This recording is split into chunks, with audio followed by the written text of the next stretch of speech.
Shalom, shalom. J'espère que vous avez bien dormi et que vous avez pensé à notre rendez-vous dans la lettre matinale d'exhortation. Nous nous retrouvons aujourd'hui en date du 9 août 2022 pour la lettre matinale d'exhortation numéro 9 qui va compléter la lettre précédente, donc l'étude que nous avons vue hier. Un menteur qui dit vrai. Nous allons poursuivre en répondant à une autre question. Comment se relever d'un vrai mensonge? Comment se relever d'un vrai mensonge? Parce que nous savons qu'à une saison quelconque de notre vie, chacun d'entre nous peut être victime d'un mensonge de la part du diable. Donc un mensonge bien propre qui vient même par une vérité et qui réussit à vous égarer ou à saboter une saison dans votre vie. Il est donc important de savoir comment se relever de ce genre de situation. Alors, hier, nous avons parlé du tentateur qui vient à vous avec deux types d'informations. Et lorsque les deux informations réussissent à vous atteindre et vous séduire, vous finissez par céder. Ce qu'on va appeler, en gros, vous tombez dans la tentation et dans la séduction du diable. Et il est important donc de savoir comment se relever de là. Parce que celui qui est vaincu par le menteur, qui lui a dit quelque chose qui semble être vrai, ou qui lui a dit ce qui est vrai, mais dans le but de le faire tomber, lorsqu'il tombe de là, il rentre dans ce qu'on va appeler l'égarement. Jésus a dit, il est le chemin, la vérité et la vie. Ça veut dire que Satan est l'égarement, le mensonge et la mort. Donc, lorsque le diable commence à te séduire, il va t'égarer, il va te mentir et ensuite, il va te mettre dans un état de mort. Or, la mort, lorsque nous parlons de la mort, par rapport à la foi, cette mort est assimilable à un sommeil. Nous ouvrons nos Bibles dans le livre de Éphésiens, chapitre 5, verset 14. La Bible dit, c'est pour cela qu'il est dit, réveille-toi, toi qui dors. Relève-toi d'entre les morts, et Christ t'éclairera. Prenez donc garde de vous conduire avec circonspection, non comme des insensés, mais comme des sages. Rachetez le temps, car les jours sont mauvais. Rachetez le temps, car les jours sont mauvais. Celui qui est vaincu par le menteur se retrouve dans un état de sommeil. Il se retrouve dans un état que la Bible peut appeler la mort. Parce que Dieu avait dit à Ève, où Ève a parlé, elle a dit au serpent, le jour où nous mangeons du fruit, nous mourrons. Mais c'est le diable qui lui a fait croire qu'elle ne mourra pas. Ça veut dire que Dieu n'avait pas menti. Ève et Adam sont réellement morts. C'était une vérité, mais qui concerne une dimension invisible. Donc, nous pouvons mourir aux yeux de Dieu, dans la volonté de Dieu. Nous pouvons être morts, bien que vivants sur la terre. C'est ce que nous appelons la mort spirituelle. C'est-à-dire quelqu'un est vivant, mais il est mort. Parce qu'il n'agit plus dans les voies de Dieu. C'est-à-dire il ne comprend rien de la volonté de Dieu. Éphésiens chapitre 5, verset 17. C'est pourquoi ne soyez pas inconsidérés, mais comprenez quelle est la volonté du Seigneur. Comprenez quelle est la volonté du Seigneur. Les premiers symptômes qui vont traduire la mort ou le sommeil, c'est l'inactivité. Parce que lorsque le diable t'a séduit, il t'a retiré du vrai cep, il t'a détaché de Jésus, donc de l'arbre, du tronc de l'arbre qui te permettait d'être dans la vérité, qui te permettait d'être agréable à Dieu, qui te permettait de faire ce que Dieu aime. Donc, l'arbre de bénédiction. Tu marchais dans la bénédiction. Tu agissais dans la bénédiction. Mais lorsque le diable t'a fait tomber, il t'a placé dans la malédiction. Ça veut dire, la malédiction, c'est le fait de ne plus produire du bien. Tu peux plus produire ce qui est bien aux yeux de Dieu. Tu vas produire maintenant la rébellion constamment. Tu vas produire des mauvais fruits constamment parce que tu es maintenant attaché à l'arbre, au tronc de la mort, au tronc de la malédiction, au tronc qui est le diable. Il faut donc savoir que les symptômes qui vont déterminer, qui vont vous caractériser, c'est l'inactivité par rapport à la vérité. C'est-à-dire, tu ne seras plus capable d'agir selon la vérité. C'est-à-dire, tu peux l'entendre, mais tu as l'impression de ne rien comprendre. En fait, la vérité devient un peu, elle devient comme un mensonge à tes yeux. Et c'est le mensonge qui devient une vérité. Ça te met dans un état d'inconscience ou d'insouciance par rapport à ce qui est vrai. Lorsqu'on te parle de quelque chose qui est vrai, tu as l'impression que ça ne crée aucun souci. En fait, ça ne crée aucun souci, aucun état d'urgence. Tu ne vois même pas l'utilité de ce qu'on te dit. Et du coup, tu deviens insensible à la réalité spirituelle environnante.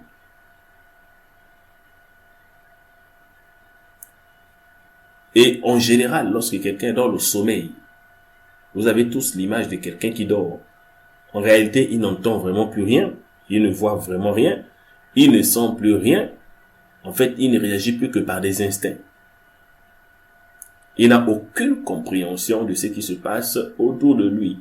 Et même de ce que lui-même il subit. C'est-à-dire, il a des situations parfois qu'il subit, qui sont déplaisantes, mais il ne comprend rien.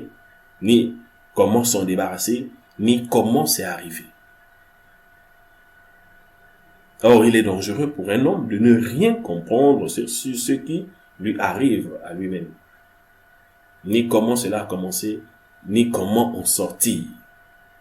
Lorsqu'un homme se retrouve à ce stade, il est semblable à un animal piégé, c'est-à-dire quelqu'un qui est dans un cage, dans une cage, quelqu'un qui a été piégé et le piège a vraiment marché. Si tu ressens ces symptômes, il faut savoir que c'est le sommeil spirituel.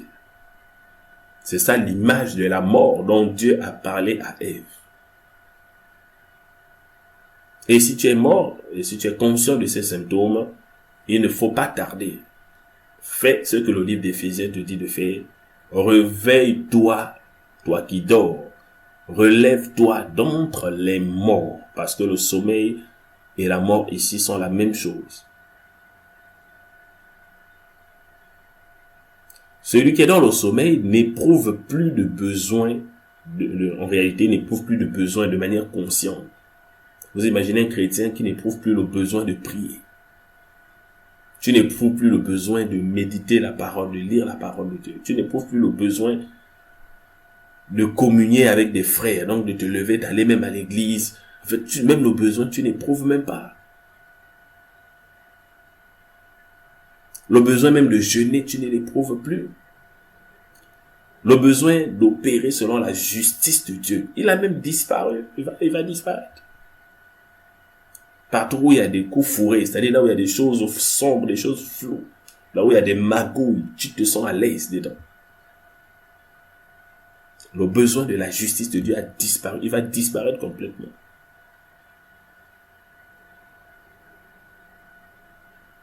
Le besoin de faire un don, le besoin de faire une offrande même à Dieu, il disparaît. Il disparaît, il devient comme du gâchis. C'est-à-dire tu n'éprouves plus de besoin dans ce sens. Il n'y a plus de besoin. C'est normal. Celui qui est endormi ou celui qui est mort n'éprouve pas de besoin conscient. Il n'y a que des petits instincts qui peuvent le faire réagir.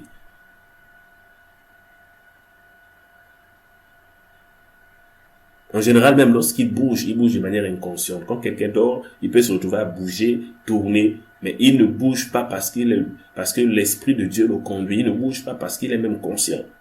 Mais ce sont des mouvements instinctifs.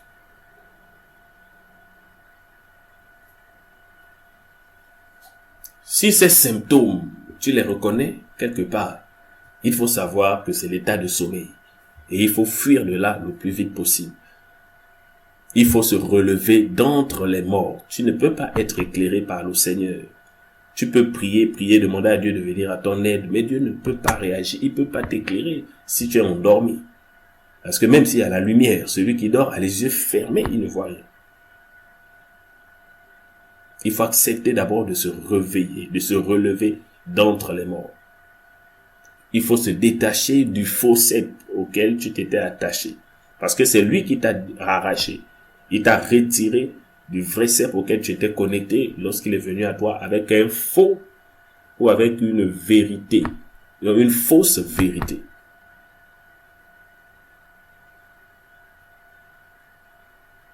C'est lui qui est venu te détacher de la vie de prière. Il a réussi à te séduire avec des vérités irritantes que nous avons vues, les vérités excitantes, le changement de pensée, le changement de philosophie. Tu n'es pas obligé de prier tous les jours. Il commence à te séduire comme il a fait. Si tu es vraiment fils de Dieu, mais si tu es vraiment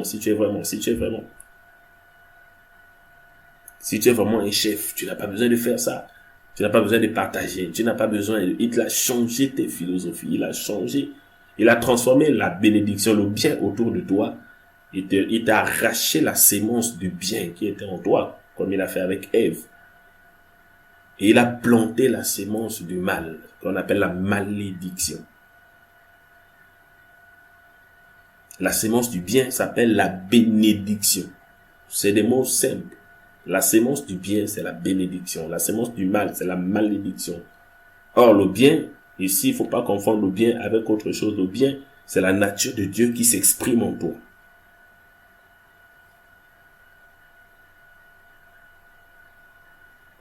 Donc, je disais, la réponse, la solution, c'est simplement accepter de se relever rapidement d'entre les morts.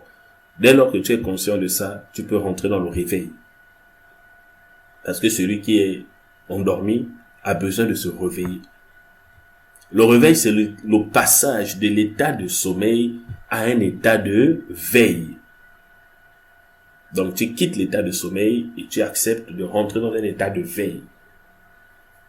Tu quittes de la position allongée, tu te mets dans la position assise. Là, on est sûr, on est conscient que tu es réveillé. On est sûr qu'on peut te parler et tu comprendras quelque chose. On est sûr qu'on peut te montrer et tu verras quelque chose. On est sûr qu'on peut t'expliquer et tu comprendras quelque chose. On est sûr qu'on peut te solliciter et tu entendras, tu auras envie de réagir selon la volonté de Dieu. Si quelqu'un n'est pas réveillé, c'est pas possible de faire ces choses. On peut parler, on peut tout faire. Celui qui est endormi, il est mort. Il ne change rien. Il ne comprend pas.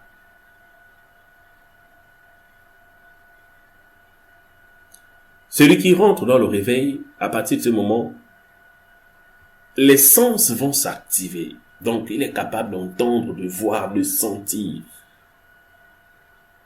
Quand je parle de sentir, c'est pas les odeurs de nourriture, de sentir. C'est-à-dire les circonstances, il peut sentir la volonté de Dieu. Dans Ephésiens 5, 17, c'est pourquoi ne soyez pas inconsidérés. Donc, n'ayez pas les sens éteints. Mais comprenez quelle est la volonté du Seigneur. C'est-à-dire, il est capable de sentir, de comprendre la volonté du Seigneur. Il est capable de sentir la volonté de Dieu, de sentir également les pièges du diable pour ne pas retomber dans le sommeil. Et il commence à comprendre, les sens s'activent. Il commence à obéir à Dieu. Les besoins conscients vont commencer à s'activer parce que celui qui est réveillé, il a des besoins. Il peut avoir faim. Il peut avoir soif. Il peut avoir envie d'aller se doucher. Donc, à partir du moment où tu es réveillé, les besoins sont actifs maintenant en toi. Et vous comprenez pourquoi celui qui est réveillé a la soif de prier. Il a la soif de lire la parole de Dieu. Il a la soif de marcher dans la piété. La soif de s'exercer à la piété. Celui qui est endormi ne s'exerce pas à la piété. Mais celui qui est réveillé a la soif de s'exercer à la piété. Parce qu'il ressent ce besoin. Les besoins spirituels sont actifs. Les besoins de Dieu en lui sont actifs. Donc, il n'en trouve pas. C'est pas un fardeau pour lui.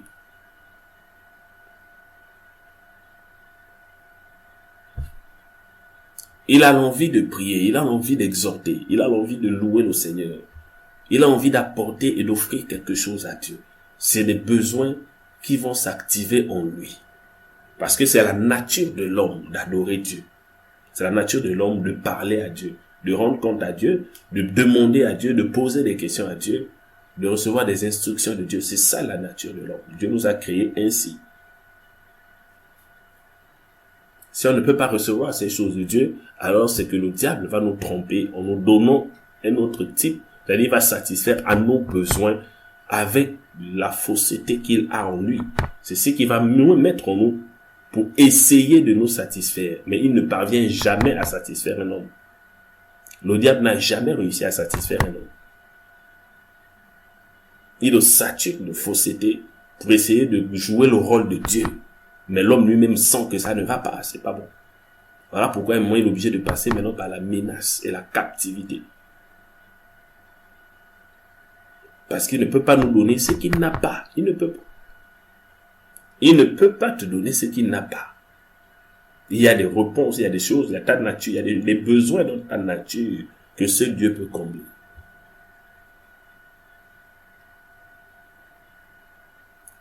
Et pour être un peu plus efficace, vous devez savoir que le réveil ne se limite pas seulement à cet état où tu sors du sommeil, pour un état de veille.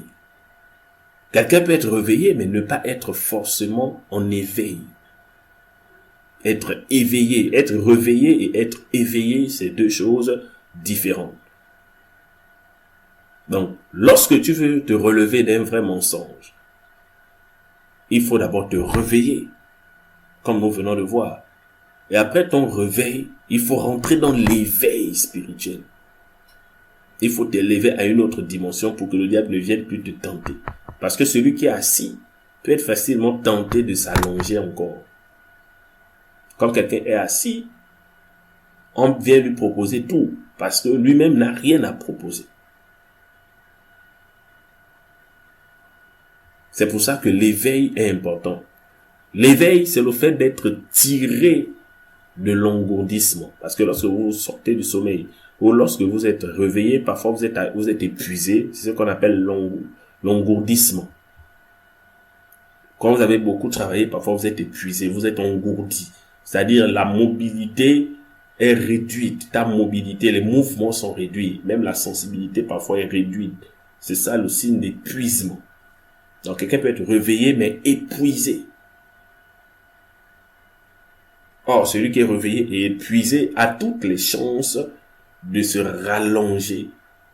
Parce que pour lui, il sent encore le besoin de repartir à l'état duquel il est sorti. Dans l'état de sommeil duquel il est sorti, parfois il peut être tenté de repartir parce qu'il ne veut pas fournir d'efforts. Tout le monde ici est déjà passé par ça. Tu te réveilles la nuit, même si tu as envie de prier, mais le fait de rester assis pendant un bon moment te pousse maintenant à te rallonger et dès que tu as remis le contact avec le matelas, c'est fini. Quand tu te réveilles, tu te rends compte que le temps est passé. Parce que le fait de te réveiller, de rester assis, t'expose encore à vouloir repartir dans la position de repos. C'est-à-dire la position où tu ne fais rien, tu ne forces rien. Tu t'attends à ce que le hasard fasse quelque chose pour toi. Or, tu oublies que même si le hasard ou Dieu pouvait faire des choses pour toi, mais le diable rôde pour te les voler. Voilà pourquoi on ne peut pas rester dans cet état de sommeil et s'attendre à plaire à Dieu. Parce que tout ce que Dieu voudra faire, le diable va faire obstacle. Donc, il faut, après le réveil, s'activer dans l'éveil. Il faut t'activer dans l'éveil. Il faut te mettre en mobilité. Donc, il faut te lever. Il faut commencer à marcher. Il faut commencer à bouger. C'est ça la mobilité. Relâcher ta mobilité. Relâcher ta sensibilité. L'état d'éveil déclenche les facultés et les aptitudes. Donc, il faut déclencher tes aptitudes, tes facultés. C'est-à-dire, nos cerveaux commencent à travailler, commencent à tourner. L'intelligence commence à travailler. Et c'est de ça que le Seigneur a besoin. Nous l'avons étudié dernièrement. Tout arbre qui ne produit pas de fruit, tout sarment, toute branche qui ne produit pas de fruit, ben, le Seigneur va la couper. Donc, bien aimé, ne te limite pas à être réveillé. Le Seigneur a besoin d'un peuple en éveil, un peuple éveillé. Il a besoin d'un peuple éveillé sur la terre. Sur la terre, le Seigneur a besoin d'un peuple éveillé. C'est ce qu'il appelle le sel de la terre. C'est cette catégorie que le Seigneur appelle, vous êtes le sel de la terre. Ne perdez pas votre saveur. Ne perdez pas votre saveur. Un enfant de Dieu qui veut marcher toujours victorieusement doit être en train de faire la volonté de Dieu. Adam était en train de cultiver le jardin. Adam se baladait ce jour en train de cultiver son jardin. Mais nous ne savons pas jusqu'alors pourquoi Ève n'était pas à ses côtés ce jour-là. Pour que le serpent vienne entamer la conversation avec Ève. Je me pose toujours la question, comment elle n'était pas à côté d'Adam? Parce que la Bible dit d'Ève qu'elle est laide semblable. Elle est laide semblable. Comment toi, une aide, tu n'es pas à côté de celui que tu dois aider? Qu'est-ce qui a fait qu'elle soit détachée, qu'elle se retrouve à côté d'un arbre duquel il fallait même pas s'approcher? Qu'est-ce qui s'est passé même pour qu'elle se retrouve à côté de cet arbre pendant que Adam est ailleurs en train de cultiver le jardin? Ça, c'est un autre mystère. Mais une chose est sûre, si tu n'es pas en train de faire la volonté de Dieu, pour laquelle il t'appelle, pour laquelle il a besoin de toi, pour laquelle il t'a suscité, tu peux te retrouver en train de traîner à côté du mauvais arbre, à côté de la tentation. Tu peux te retrouver en train d'aller trop près d'une frontière. Tu peux te retrouver en train de traîner dans la zone où le diable a plus d'éléments autour pour te séduire. Parce que l'arbre n'est pas allé vers Ève, mais c'est Ève qui était à côté de l'arbre. Donc, tu peux te retrouver à des endroits, tu peux te retrouver avec des personnes qui représentent déjà même l'arbre pour toi, parce que tu n'es pas en train de servir Dieu, tu n'es pas en train de faire la volonté de Dieu. Tu te retrouves là où le diable va te tenter rapidement, étant donné que tous ces éléments sont réunis. Tout le décor lui est propice. Et tout le décor est défavorable. C'est pour ça qu'il faut être dans l'éveil et non pas seulement le réveil. Parce que le réveil peut t'épuiser rapidement.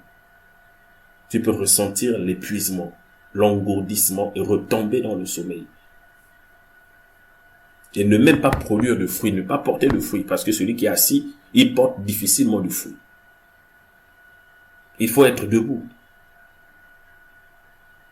Il faut activer, déclencher tes facultés. Il faut déclencher tes aptitudes.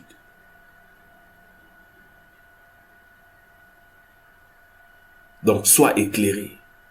Il faut te connecter à la saison de fruits parce que chaque arbre a sa saison. Tu dois te connecter à la saison de tes fruits. Il faut produire du fruit. Il y a un temps où tu dois travailler dans le secret. Un temps où tu dois travailler. Un temps où tes fruits doivent être produits.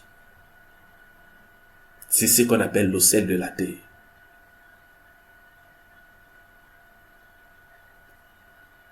L'éveil déclenche en toi un intérêt plus grand pour des vérités, plus grand pour les vérités que pour les vanités. L'éveil déclenche en toi un intérêt plus grand pour les vérités que pour les vanités. Si tu as compris cette conclusion, tu as tout compris. C'est ce qui fait de toi la race qui est le sel de la terre. La terre en a vraiment besoin. Parce que beaucoup de personnes ont plus d'intérêt pour les vanités. Mais le Seigneur veut la race des éveillés. Les éveillés sont des gens qui ont plus d'intérêt, plus de considération pour les vérités. Les égarés ont plus d'intérêt pour les vanités. Les vanités, c'est ce que nous avons appelé ce monde. N'aimez point le monde ni les choses qui sont dans le monde, car elles passeront. Et Jésus a dit, cherchez premièrement le royaume et la justice de Dieu, et toutes les autres choses vous seront données par-dessus. C'est pas l'eau. En fait, ces autres choses dont nous avons besoin et que nous sommes censés rechercher ne sont même pas la base, ne sont même pas le noyau utile. Mais le noyau utile, c'est l'éveil pour la vérité, en fait, pour la justice et le royaume de Dieu. Parce que les autres sont donnés par-dessus, juste par-dessus. Ça veut dire qu'elles ne sont même pas obligatoires, mais elles sont données par-dessus. S'il n'y a pas ce qui doit être au-dessous, comment le Seigneur va ajouter ce qui doit être au-dessus?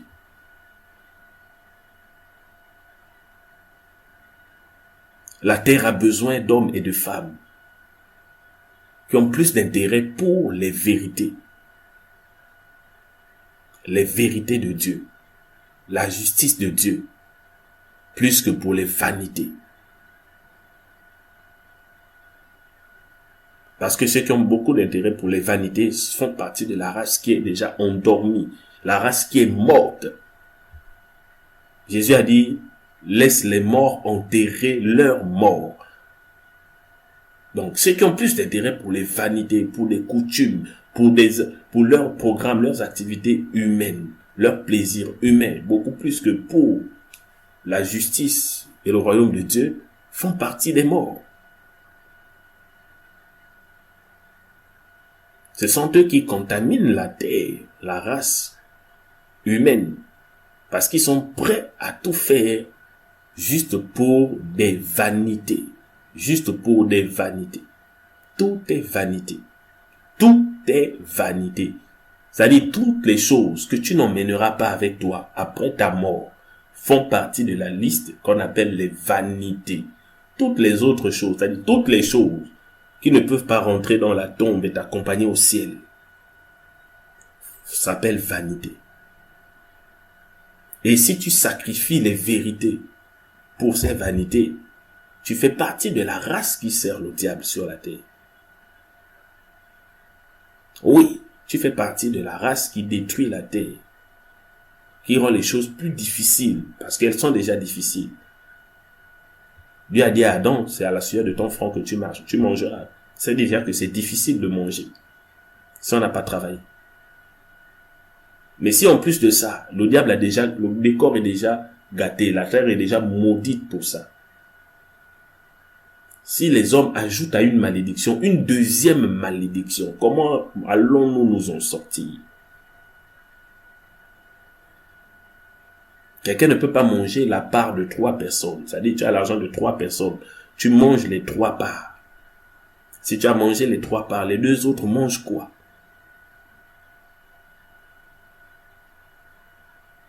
Ce qui peut nourrir toute une famille, tu as pris pour mettre dans ton divertissement. C'est-à-dire, ta vanité a plus d'intérêt que la vérité de l'autre. Ta vanité a plus d'intérêt. Tu as plus d'intérêt pour une vanité que pour le salut de quelqu'un, que pour la vérité dans la vie de l'autre.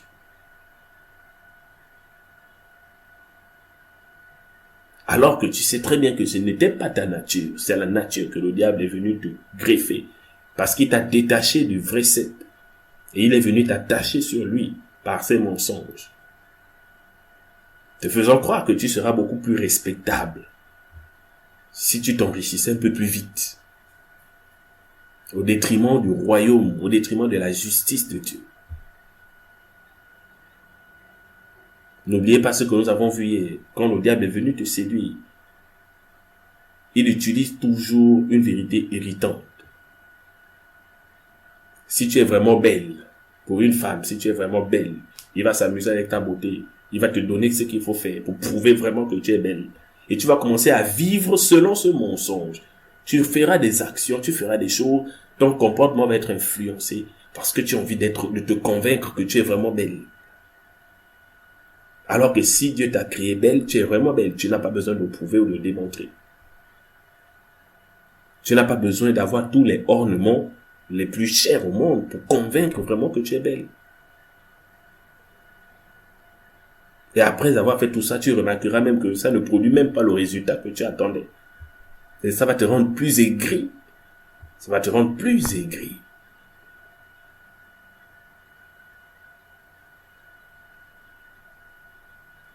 Nos pays ont besoin d'hommes et de femmes qui ont plus d'intérêt pour les vérités et la justice de Dieu, plutôt que pour les vanités, Parce que toutes les choses que tu n'emmèneras pas après ta mort sont des vanités. Si le diable te pousse à vivre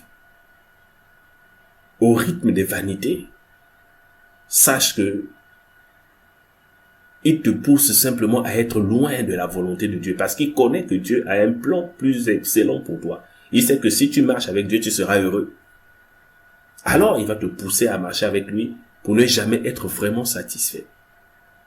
Et à chaque fois, il te fera croire que si tu es vraiment chef, si c'est toi qui commandes, tu es vraiment chef, alors tu peux faire ce que tu veux. Alors que même Dieu lui-même ne fait pas forcément tout ce qu'il veut. Mais il respecte notre limite à nous, les humains. Personne sur la terre ne peut faire exactement tout ce qu'il veut. Et avoir le résultat qu'il attend, c'est pas possible. Si tu fais les choses pour prouver au diable, pour prouver au monde, parce que le diable t'a dit, si tu es vraiment, en toi il y a une pensée, en fait, tu ne te sens pas satisfait de ta condition et le diable te pousse à vouloir démontrer. C'est-à-dire, tu as envie de démontrer quelque chose. Et du coup, tu es en train de tout détruire. Tu es en train de donner plus de valeur à des vanités. Je dis bien à des vanités. Là où le Seigneur a besoin de toi pour la justice et les vérités. Nous sommes dans un monde où les vérités sont beaucoup plus étouffées. C'est-à-dire, la vérité doit être bâillotée. La vérité doit être enfermée. Les gens ne veulent plus les entendre, ces vérités.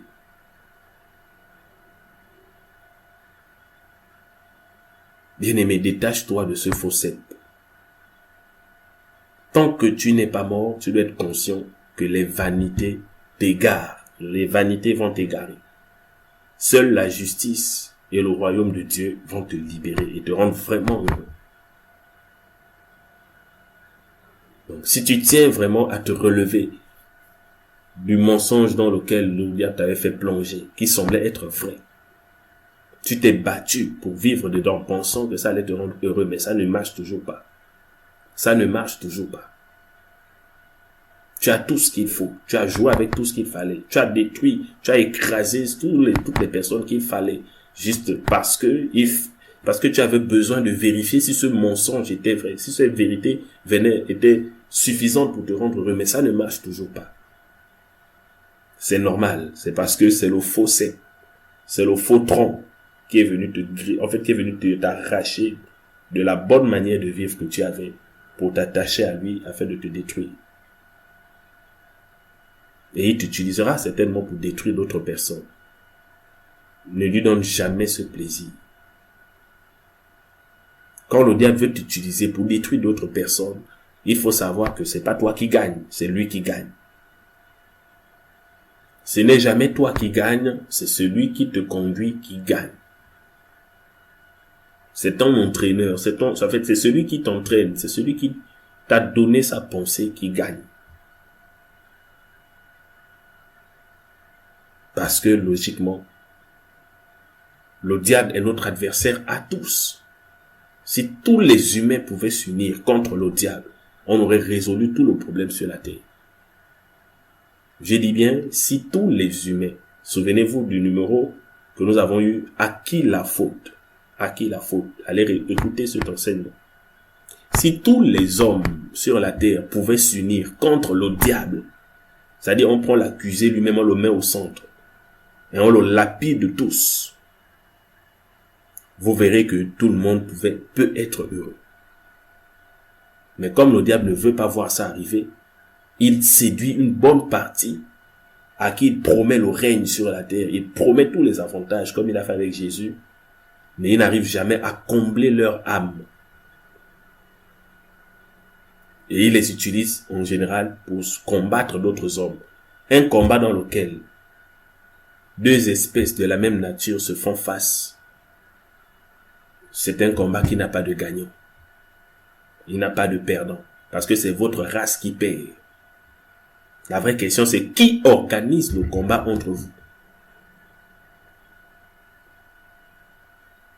Deux êtres de la même espèce dans un combat, c'est leur espèce qui perd, parce que les autres espèces vont regarder deux chiens en train de se déchirer. En fait, ce sont des chiens qui vont diminuer en nombre. Ce sont les chiens qui sont ridiculisés. Donc, tout combat, toute bataille, toute guerre entre des humains, humains d'un côté, humains de l'autre côté, c'est une perte pour l'humanité. Mais l'organisateur du combat s'appelle le diable. C'est lui qui est assis sur un trône en train de regarder ce combat et de rigoler. Chaque fois que les gens sont en train de te menacer, t'insulter, et c'est toi qui es en face, c'est toi qui pousses tous les autres à être malheureux. Ils ont beau crier, ça ne te dit rien, tu souris. En fait, c'est pas toi qui souris, c'est le diable qui sourit. C'est le diable qui sourit. En fait, c'est lui qui est le vainqueur dans cette bataille. Toi-même, tu es le perdant. Toi-même, tu es le perdant. C'est le diable qui est le vainqueur. Si tu es une autorité et que toutes les personnes en dessous de toi pleurent, meurent de faim, ils sont tous opprimés et c'est toi qui les opprimes. C'est toi qui détiens peut-être leur argent, c'est toi qui les affame. Ne pense pas que tu es le vainqueur, c'est le diable qui est le vainqueur. Parce que tu es en train de lutter contre ta propre race, sous les ordres de quelqu'un d'une autre race. Imagine-toi un peu. C'est-à-dire quand tu intègres ça. Une grenouille qui organise un combat entre deux humains. Et les humains sont acharnés dans le combat, comme s'ils gagnaient quelque chose. Alors que c'est la grenouille qui a organisé le combat. Si les deux humains pouvaient arrêter le combat et prendre la grenouille, finir avec elle en même temps, ils comprendaient en fait qu'ils n'avaient aucune raison de se combattre. En fait, il n'y avait aucune raison. C'était le plaisir d'une grenouille qui a orchestré un combat entre vous. Donc pour s'amuser, elle orchestre un combat entre vous. J'insiste sur ces choses parce que la terre en a besoin. Nous sommes le sel de la terre. Ce sont nos comportements qui nous font perdre la saveur. Et nos comportements sont dus à l'arbre auquel nous sommes greffés. Le tronc qui nous porte, qui nous donne sa sève et nous fait porter des fruits de son espèce. Après cette lettre, je t'exhorte à prier. Peu importe là où tu es, peu importe qui tu es, cet enseignement concerne tout le monde. Sache que tout combat contre ta propre espèce ne fait plaisir qu'à une entité d'une autre espèce qui vous a monté les uns contre les autres. Donc arrêtez les combats inutiles entre vous. Unissez-vous et pointez l'adversaire, le vrai manipulateur du doigt. Et c'est ce que nous faisons dans ces lettres matinales, le diable.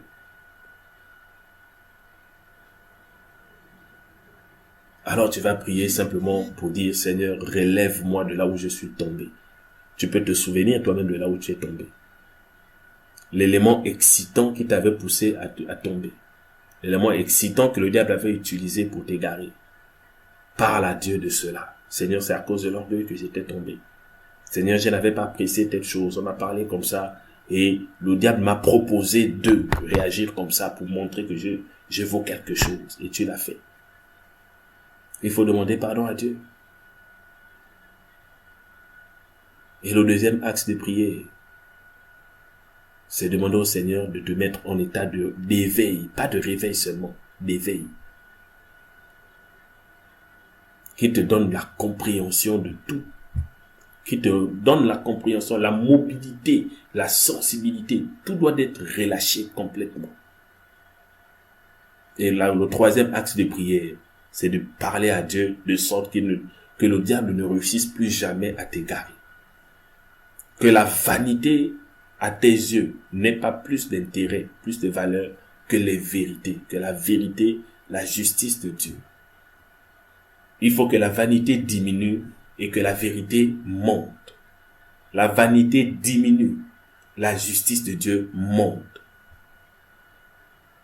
La joie de l'homme doit monter au-dessus du plaisir vaniteux. Alors tu peux commencer à prier et nous nous retrouvons demain à la même heure pour une autre lettre matinale d'exhortation. Amen.